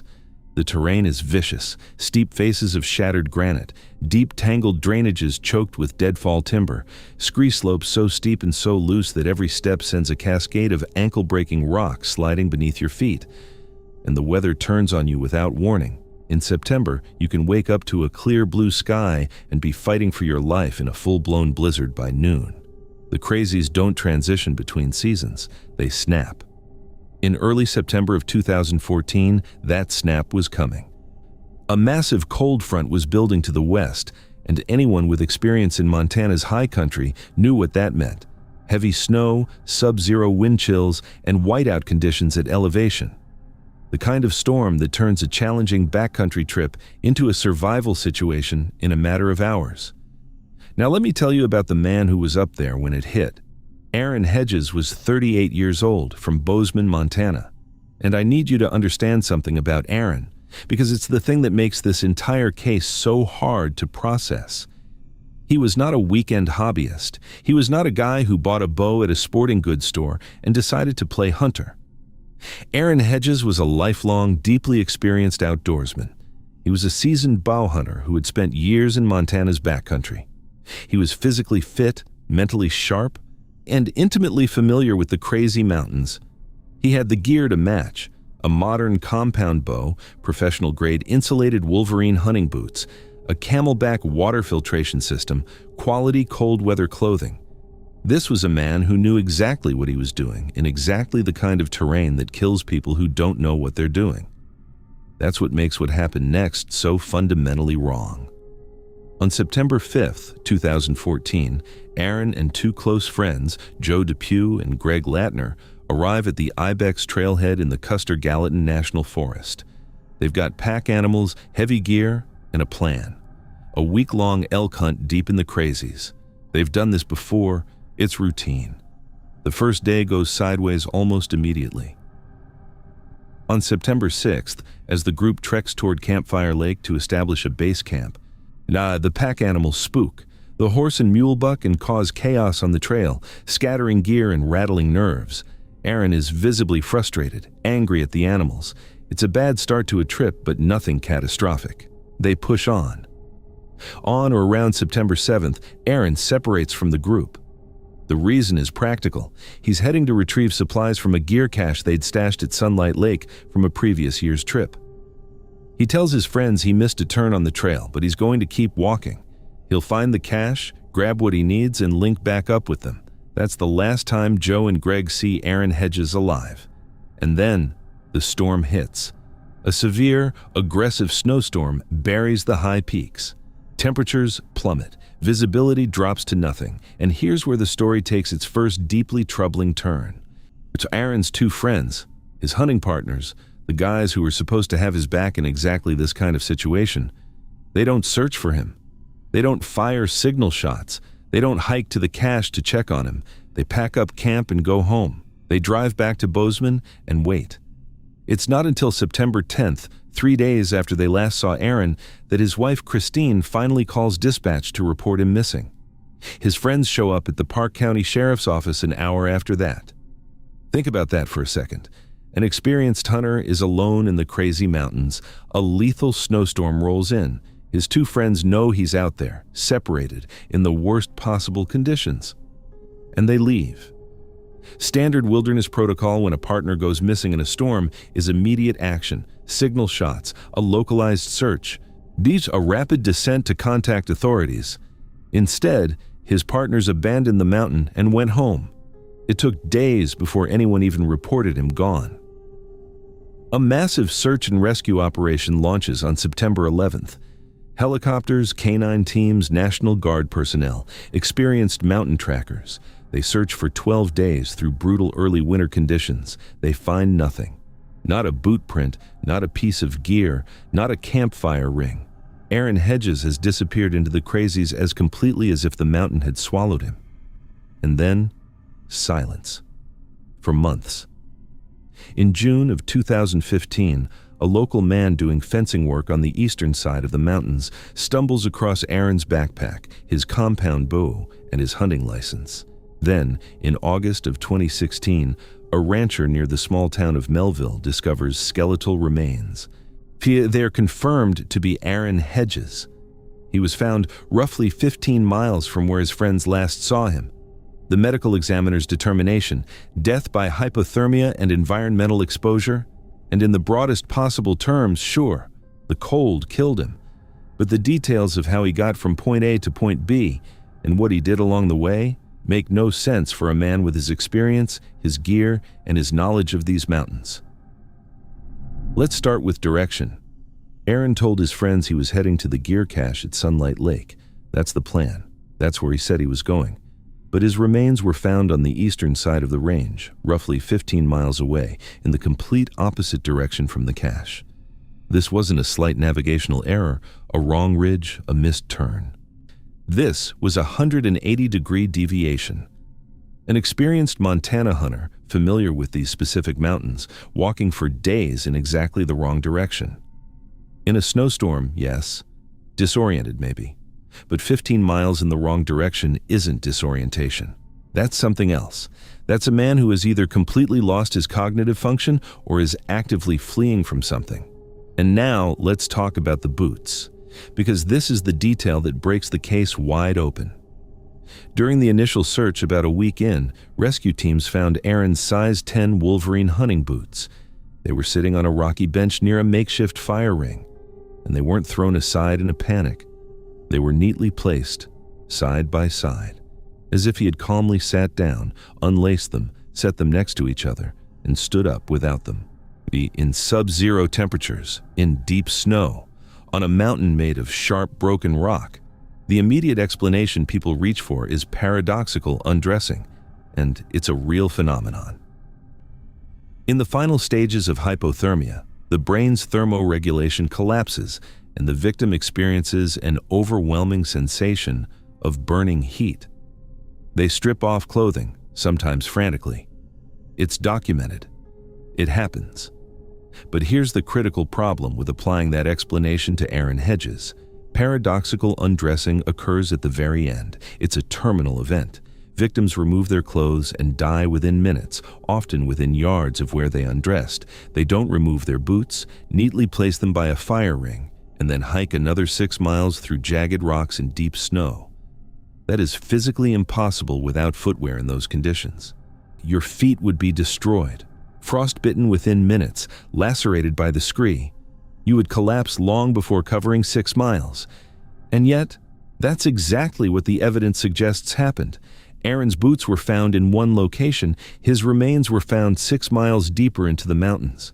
Between those 2 points is some of the most punishing terrain in Montana. Investigators were so baffled that they eventually speculated he might have had a secondary pair of shoes stashed in his pack. But there was no material evidence to support that. It was a theory born entirely out of the fact that the alternative, barefoot travel across 6 miles of frozen, razor-sharp mountain, was too impossible to accept. Then there's the gear scatter.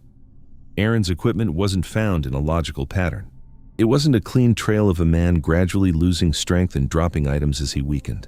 His bow was in one drainage, his backpack was in another area entirely. His boots were on a bench with a fire ring. His body was miles from all of it. The distribution looked less like a dying man's final march and more like someone in full, blind panic, running through the mountains and shedding everything in his path. But running from what? And then there's the friends. The GPS coordinates that one of Aaron's hunting partners provided to search and rescue for the location of the alleged gear cache at Sunlight Lake were later reported to be up to 10 miles inaccurate, 10 miles off. In the backcountry, GPS coordinates are your lifeline. They're how SAR teams build their search grid. If the coordinates are wrong, see, the entire search is pointed at the wrong mountain. Was it an honest mistake from a panicked friend working from memory? Or was it something else? The public has never gotten a satisfying answer. And the final, devastating irony. When Aaron's remains were found near Melville in 2016, he was a quarter mile from an established road and roughly 2 miles from an occupied residence. He had done it. He had navigated out of the deep, lethal backcountry. He had crossed 15 miles of some of the most brutal terrain in Montana, and he died within minutes of salvation. If he had walked a quarter mile farther, less than a 5-minute walk on flat ground, he would have hit pavement, he would have been found, he would be alive. But there's a theory for why he didn't take those last steps. Reportedly around the campfire before the hunt, his friends had discussed rumors about hostile private landowners on the eastern side of the Crazies, people who allegedly threatened trespassers, even strung them up. Whether those stories were true is beside the point. If Aaron, deep in hypothermic delirium, remembered those campfire stories, he may have been hiding from the very people who could have saved him. Fear of humans implanted by a fireside rumor may have killed him more surely than the cold. We know how Aaron Hedges died. Hypothermia took him, the mountain won. But knowing the cause of death and understanding the final days of his life are two entirely different things. Because the evidence doesn't describe a competent outdoorsman making rational survival decisions. It describes chaos, a 15-mile march in the wrong direction. Or boots removed and neatly placed in a snowstorm. 6 miles of barefoot travel over terrain that should have been impassable. Gear scattered across multiple drainages with no logical pattern. And a body found a stone's throw from a road, as if the last barrier between Aaron and rescue was something inside his own mind. His friends have never been charged with anything. The inaccurate GPS coordinates were never formally explained. The case is closed. Hypothermia, exposure, end of story. But the story doesn't end, because a man who knew these mountains, who had the gear, the fitness, and the experience to survive exactly this scenario, instead walked barefoot in the wrong direction for days and died within sight of safety. And nobody, not the sheriff, not the search teams, not his friends, has ever been able to explain why. For this case, there are no verified photographs of the victim available in the public domain. But the events surrounding this disappearance are deeply mysterious and, at times, shocking. So, let's begin. Glacier Bay National Park sits in the far southeastern corner of Alaska, where the coastline fractures into a maze of deep fjords, tidal glaciers, and dense coastal temperate rainforest. It is, without exaggeration, one of the most remote places you can stand in North America. There are no roads into Glacier Bay. There are no roads out. You get there by float plane or by boat, and when you arrive, you are alone in a way that most people have never experienced and never will. The nearest hospital, the nearest police officer, the nearest human voice that isn't your own, all of it is an hour-long flight away over mountains and ocean. If something goes wrong out here, nobody is coming. Not quickly. Maybe not at all. The landscape is prehistoric. Massive tidewater glaciers calve icebergs into steel-gray water.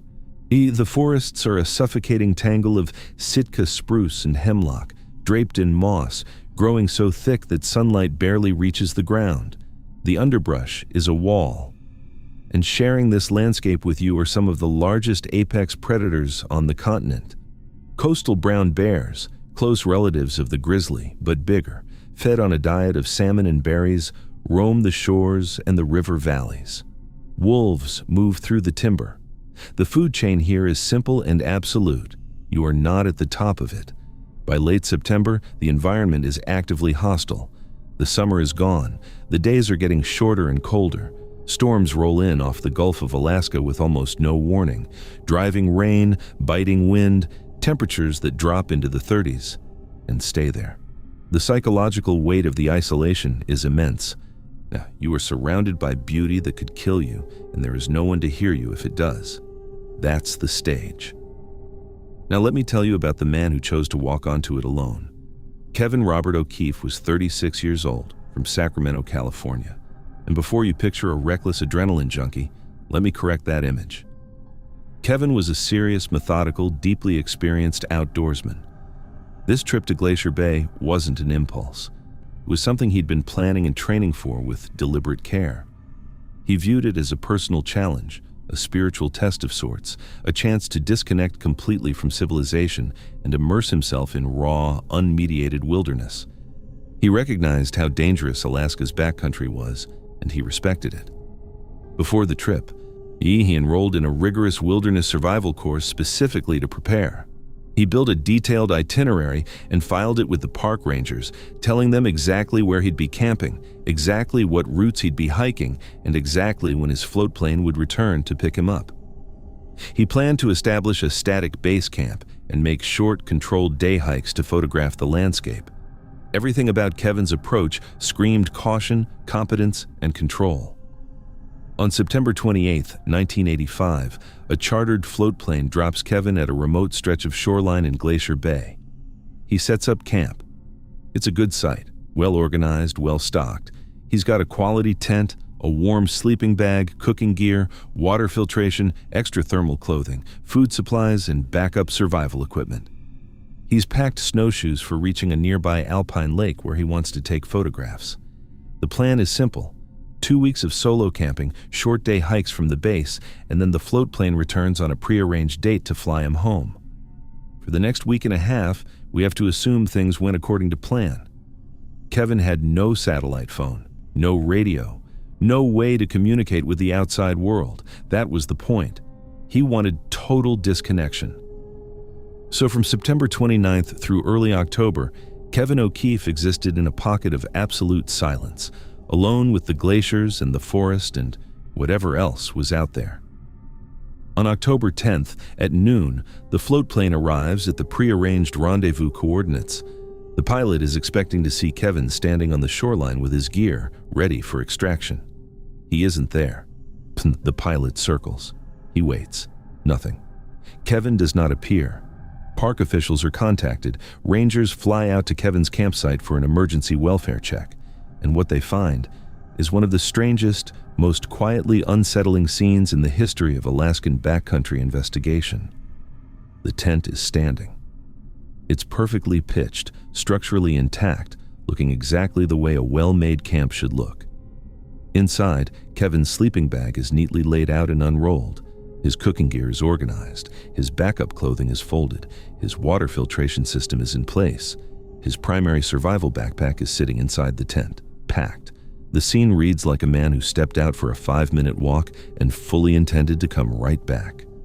Everything he needed to survive was inside that tent, waiting for him, but he was not inside the tent. Mac and the details surrounding the tent are where this case goes from concerning to deeply, viscerally wrong. Let's start with the boots. Kevin's heavy wilderness boots were found right outside the tent flap, sitting together, neatly placed, not kicked off in a panic, not dragged away by an animal, placed the way you'd set your shoes by the door before bed. Now think about what that means. Kevin is in the Alaskan bush. It's late September, pushing into October. The ground is cold, wet, and covered in roots, rocks, and forest debris. His boots are his single most important piece of equipment. Without them, he cannot walk, he cannot hike, he cannot function in the wilderness, and he left them at the door of his tent. Whatever made Kevin O'Keefe leave that tent? He left in such a hurry, or in such a state, that he did not take the 3 seconds required to pull on his boots. Now, the immediate assumption in Alaska is always a bear. A massive coastal brown bear approaches the tent at night. Kevin hears it. He panics. He scrambles out the back or the side and runs barefoot into the darkness. It's a plausible instinct. But here's the problem. The tent was intact. It wasn't slashed, it wasn't collapsed, it wasn't knocked over. There was no blood inside or outside. There were no claw marks. There were no massive paw prints in the dirt around the site. A brown bear investigating a campsite leaves evidence. A brown bear attacking a human being leaves catastrophic evidence. Shredded fabric, blood spatter, drag marks. None of that was present. The tent looked like nobody had touched it. And then there's the detail that has baffled every investigator who's reviewed this case. The food. Kevin had left high-calorie food supplies at the campsite. In Alaska, in autumn, unguarded calories are an immediate, irresistible magnet for every predator and scavenger in the area. Bears, wolves, wolverines, ravens, they will find unattended food within hours, sometimes minutes. But Kevin's food was untouched, not raided, not scattered, not gnawed on, sitting exactly where he'd left it. Tracking dogs brought to the site found no sign of animal activity near the tent, no bear tracks, no wolf scat, no sign that any large animal had been anywhere near the camp. The local wildlife, animals that are driven by a near-constant, desperate hunger heading into winter, was actively avoiding this specific location. Free food sitting in the open, and nothing touched it. Let that settle for a second. In the hungriest ecosystem in North America, heading into the hungriest season, the animals stayed away. Why? During subsequent grid searches of the area surrounding the camp, rangers found a trail of Kevin's gear scattered in a gully roughly half a mile from the tent. His hat, a glove liner, his heavy winter boots, His boots were at the tent, so these were items he had been wearing or carrying when he left. The separation and abandonment of critical winter gear, a hat, a glove, items that mean the difference between life and death in Alaskan autumn, half a mile from the safety of a fully stocked base camp, points to an event that triggered sudden irrational behavior. He wasn't walking calmly. He wasn't making decisions. He was shedding survival equipment as he moved. The way a person does when they're in a state of total cognitive collapse or absolute blind terror. And then the trail ends. The gear stops. The dogs lose whatever faint scent they had. Kevin O'Keefe, his body, his camera, whatever clothes he was still wearing, simply ceases to exist in the physical record. A massive search with fixed-wing aircraft, ground teams, and tracking dogs turned up nothing more. No blood, no torn clothing, no bones, no remains. The Alaskan bush closed around him like water around a stone, and it has never given him back. One more detail. When rangers examined the tent more closely, they found that the top structural strut, the support pole that holds the tent's shape, was violently broken, not bent, not sagging from wear. Broken, as if struck by a sudden focused kinetic force. But there was no storm damage to the surrounding area, no fallen trees, no wind-blown debris, just one broken strut in an otherwise pristine camp. Rangers ruled out an animal because there was no corresponding damage to the fabric. Something hit that tent hard enough to snap the structural pole, but didn't tear the walls, didn't leave claw marks, and didn't leave tracks. The source of that force has never been identified. The official determination from the National Park Service is that Kevin O'Keefe likely died from a day hiking accident, a fall, an injury, immersion in freezing water, followed by rapid onset hypothermia. And hypothermia would explain the shedding of gear. Paradoxical undressing, the boots, the hat, the glove.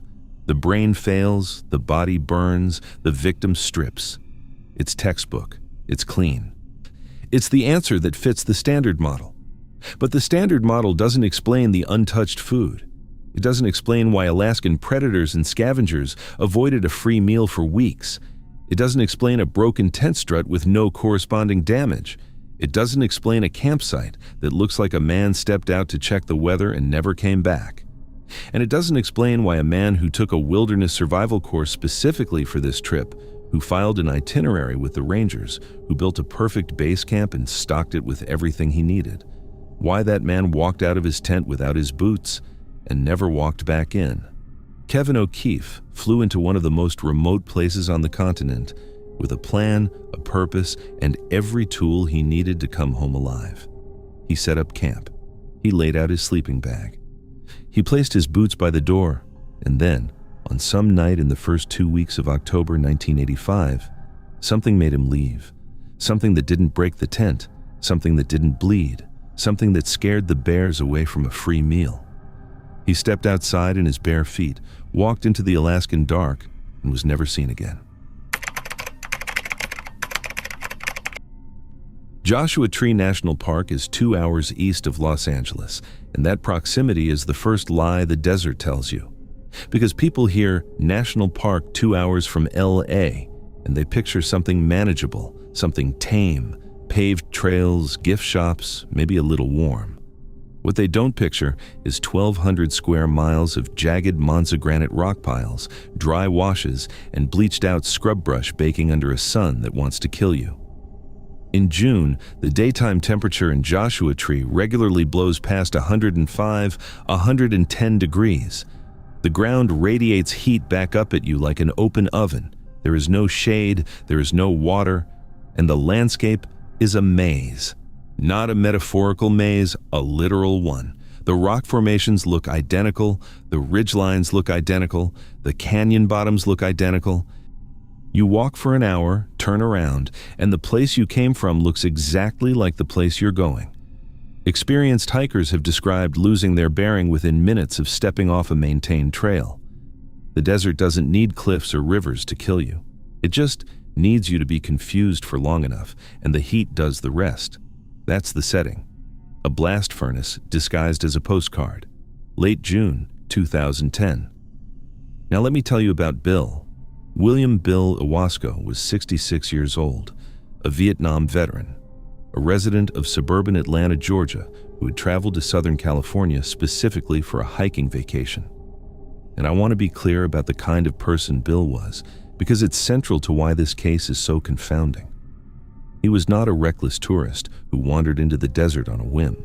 He was an avid jogger, an experienced hiker, and a deeply methodical man. Before this trip, he drafted a detailed written itinerary of his planned routes and left it with his girlfriend, Mary Winston, back in Georgia. He told her exactly which trails he planned to hike and approximately when he'd be back. That's not the behavior of someone who takes unnecessary risks. That's the behavior of someone who respects the environment and plans for contingencies. Bill knew what he was doing, or at least, he thought he did. On the morning of June 24th, 2010, Bill sets out from his rented condo for a solo day hike. His plan, according to the itinerary he'd left with Mary, is to summit Quail Mountain, a moderately challenging peak in the park. He expects to be finished by early afternoon. It's supposed to be a morning hike, in and out, no big deal. Afternoon comes. Bill doesn't check in. Evening comes. Still nothing. Mary, alarmed by his silence, Bill was meticulous about communication, contacts park rangers, and triggers a missing persons alert. Searchers begin looking immediately. 2 days later, a California Highway Patrol helicopter spots Bill's rented car parked at the Juniper Flats trailhead. And right there, the first red flag goes up. Juniper Flats is not near Quail Mountain. It's a 90-minute drive from the route Bill had described in his itinerary. He deviated from his own plan before he even set foot on a trail. Nobody knows why. A massive search kicks into gear, helicopters with infrared cameras, bloodhounds, dozens of ground searchers fanning out from the trailhead. They scour every trail, every wash, every ridgeline within a reasonable radius of his car. Days pass. The desert gives back nothing. No footprints, no water bottles, no scraps of clothing. Bill Iwasco has vanished into the rock in the heat, and then, on June 27th, 3 days after he disappeared, a break. Bill's cell phone pings. It makes a brief electronic handshake with the Sarin Drive Verizon Tower in Yucca Valley, a town on the park's northern border. The signal places him within an estimated radius of about 10.5 miles from the tower, somewhere in the remote, rugged northwestern mountains of the park. Searchers log the data, but the ping creates more confusion than clarity because the area it points to is miles from his car, miles from any established trail, and deep in some of the most hostile, waterless terrain in the entire park. Nobody can figure out why a rational hiker would be there. The official NPS search is suspended after 11 days.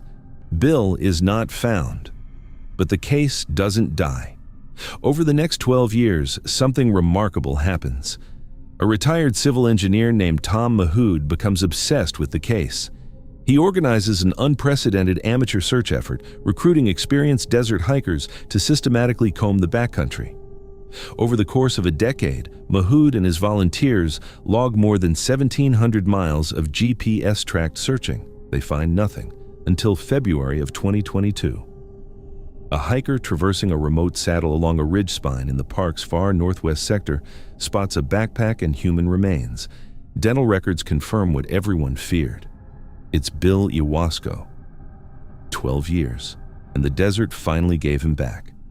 So, we know how the story ends. Bill died of environmental exposure and heat. The desert killed him. Case closed. Except the case isn't closed at all, because knowing that he died of the heat doesn't explain a single thing about the 12 years of mystery that preceded the discovery. The question was never how he died. The question is, what on earth was he doing out there? Let's start at the beginning. Bill's car was at Juniper Flats. His itinerary said Quail Mountain. That's a 90-minute drive of deviation. An organized, methodical man changed his entire plan without telling anyone. Maybe he saw a different trailhead and got curious. Maybe he misread a sign. Maybe the heat convinced him to try a different route. We don't know. But that initial deviation crippled the search from day one because searchers had to guess his trajectory from a starting point nobody expected. Now let's talk about the ping. June 27th, 3 days after he went missing. His phone connects to the Sarin Drive Tower in Yucca Valley. For that handshake to happen, Bill's phone needed a direct line of sight to the tower, which means he had to be on an exposed ridge or high point in the northwestern mountains. Think about what that requires. From the Juniper Flats trailhead, reaching that area means crossing miles of off-trail, mountainous desert, climbing ridges, descending washes, scrambling over boulder fields, in temperatures exceeding 100 degrees, with whatever water he started with on a morning-day hike 3 days earlier. Standard lost person behavior models say he should not have been physically capable of reaching that area. Searchers dismissed the ping as a digital glitch or a signal bouncing off canyon walls, because the math said a dehydrated 66-year-old could not have hiked that far in those conditions. But the math was right. When Bill's remains were found in 2022, they were located exactly 10.25 miles from the Sarin Drive Tower. The cell ping had been accurate all along. A specialized Bayesian probability model developed in 2019 using the ping data, line of sight analysis, and topography had generated a high probability zone for Bill's location. His remains were found less than 1/3 of a mile from the algorithm's peak prediction. The computer knew exactly where he was. But human searchers had spent years avoiding the area because no rational hiker would go there.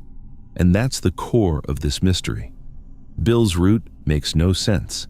From his car to his final resting place, the path he must have taken is a sprawling, erratic trajectory through the deadliest terrain in the park. It doesn't follow a trail. It doesn't follow a ridgeline. It doesn't follow a wash. It zigzags through boulder fields, up and over exposed saddles, and through waterless canyon bottoms that all look identical. It is the opposite of what a rational, experienced hiker does when lost. The standard survival protocol is simple. Stay on the trail. If you're off the trail, go downhill. Find a wash. Follow it to a road. Bill did none of that. He went up. He went into the most hostile, remote terrain available to him, climbing ridges in 100-degree heat as if he were searching for something or fleeing from something that mattered more than his own survival. The phone ping on day 3 suggests he was alive 72 hours into his ordeal, in June, in Joshua Tree, with limited water. That is an extraordinary feat of physical endurance for a 66-year-old man. It also means he was conscious enough to either turn on his phone deliberately, perhaps climbing to a high point seeking a signal, or the phone was on and simply caught a tower from a ridge. If he was deliberately seeking signal, that means he knew he was in trouble and was trying to call for help. If so, why didn't he stay on that ridge? Why didn't he wait where the signal was strongest? Instead, he kept moving. He kept climbing into the mountains, and he died. The final, devastating detail. When they found Bill, he was on a saddle just 1.5 miles from Park Boulevard, the main road that runs through Joshua Tree, the road with cars passing on it every few minutes. Spatial analysis suggests he was close enough to hear engines. You see, he may have heard tourists driving by, windows down, music playing. But the terrain between his position and the road was a wall of rock and brush. He could hear civilization. He just couldn't reach it. He died within earshot of the road, invisible to the people driving past, separated from rescue by a ridge he no longer had the strength to climb. Finding Bill Owasco's remains in 2022 answered the question his family had been asking for 12 years. He was gone. The desert had taken him. The wallet in his backpack, the intact remains, the remote location, all of it put to rest the theories about staged disappearances and foul play. He hadn't run away.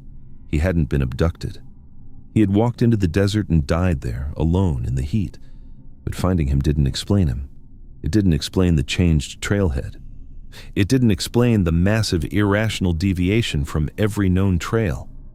It didn't explain a 66-year-old man surviving 3 days in June heat and climbing into terrain that experienced searchers said no rational person would enter. It didn't explain why the algorithm knew where he was and the humans didn't. And it didn't explain the cruelest detail of all, that he made it to within 1.5 miles of a paved road with cars on it and died there, alone, listening to the sound of a world that couldn't see him. Bill Owasco parked his car at a trailhead that wasn't on his itinerary, walked into a desert that looks the same in every direction, survived for days in conditions that should have killed him in hours, pinged a cell tower from a ridge he had no logical reason to be on, and died within earshot of passing traffic on a road he couldn't reach. The desert gave him back after 12 years. It still hasn't given back the reason.